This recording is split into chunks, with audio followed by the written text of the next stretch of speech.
How's it going, everybody? This is BeatTheBush. Today I'm going to talk about PG&E's minimum delivery charges. When you're buying solar, you might be inclined to size your entire solar system so that it can cover all of your electrical needs. You still have to pay a minimum fee every single month to your utility. I'm in Northern California, so I use PG&E, and their minimum delivery charge is $10.12 for non-care members. The actual amount is a little bit different than this.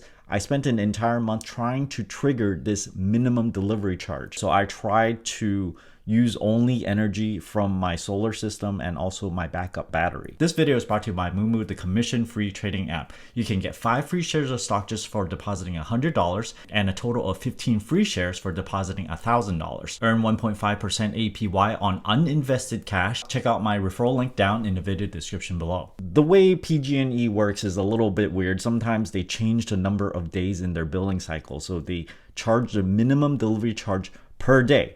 And in this particular bill, it's 39.167 cents per day. I happen to have 32 days in this bill, so the total amount at the end is like $13. Depending on the plan that you're in with your particular utility company, there's 2 different charges. One is delivery charge, and the other amount is the actual generation charge. The delivery charge is like all the infrastructure, the amount of money it takes to get the electricity from the power plant to your home. So that's the minimum they would charge you no matter what. Let's say you go completely off grid and use 0 electricity. You still have to pay this $13. You can either think of this as, okay, I'm just paying $13 as a minimum fee to keep the connection going. However, you can also think of it as you spent no electricity and you're paying a large amount per kilowatt hour. Now, this minimum delivery charge is always charged until you reach a certain threshold. This threshold I've calculated to be 1.5679 kilowatt hours per day. This means that you need to use about 50 kilowatt hours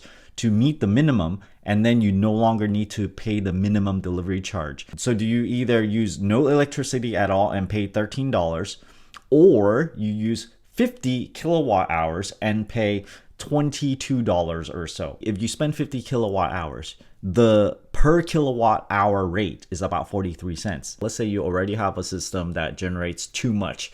Well, you can still dump 50 kilowatt hours into an electric vehicle, and that would cost you 43 cents per kilowatt hour. If you have excess solar and you try to sell it back to the utility, most of the time you're not going to get very much. Take a look at this PG&E compensation rate for excess solar or whatever excess energy that you generate, and you feed it back to PG&E. This is how much they pay you. Look at this. Back just 1 year ago, they're paying 8 cents. Now, July 2024, they're only paying 4 cents per kilowatt hour. Keep in mind that our rates over here is 43 cents per kilowatt hour. So they're only paying us like 9% of what they charge us. This is really, really sucks. So in order to get the best bang for your buck is to size your solar system just big enough to satisfy your needs and not more than that. If you generate anything more, you're getting pennies on the dollar. Over the last month, I have my DIY solar system built in my backyard. The solar panels are hanging on stilts. They're not on the roof. I did it all myself. I'm getting about 7 to 8 kilowatts of energy generated per day. This almost meets my needs. I supplement it with other smaller solar panels and other smaller systems, and those smaller systems gives me maybe like 2 kilowatts hour per day. 1 year ago, I was paying about $200 for gas and electric, and today it's projected to be about $40. So definitely a really, really big improvement here. Installing solar panels on the roof has a lot of issues. Number one is dangerous. If you have an HOA, you actually have to get it approved. You gotta kind of figure out what you're doing. Make sure that you're not punching holes in the roof.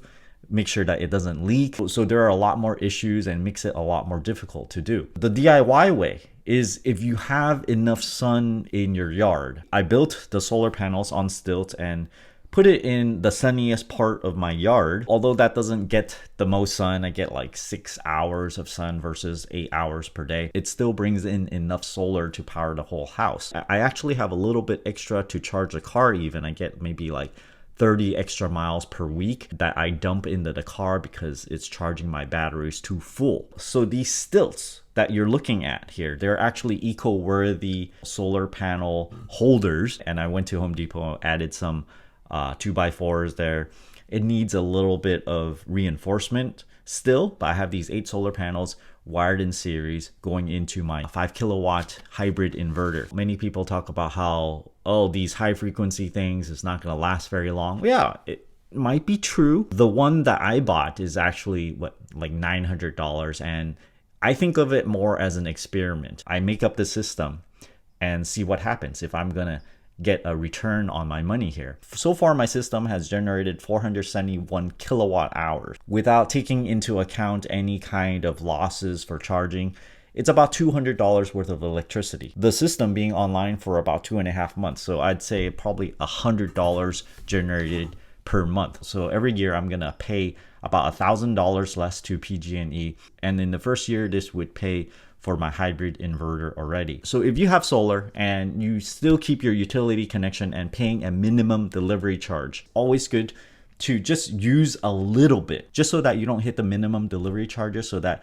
you're paying something for nothing. The most efficient way is to not sell your electricity back because they're paying you pennies on the dollar. If you're trying to size your solar, you should size it so that you're still using a little bit of electricity, 50 kilowatt hour per month. And if you use that much, you don't have to pay the minimum delivery charges. If you already have solar and it's already too big, it satisfies all your needs and you generate more than you need, it's probably best to just pay the minimum delivery charge and try to dump the rest somewhere else and not feed it back to the utility to get the most bang for your buck. The 50 kilowatt is essentially one 200 watt panel less. This might not seem much, but this means that you can actually leave a lot of the lower energy consumption in your house permanently connected to the grid. You don't actually have to take those off of the grid and plug it into your off-grid system. So that means a lot of the wiring can stay where they are. You can size your system slightly smaller than needed and save yourself some money. Thanks for watching this video. I hope you guys enjoyed it.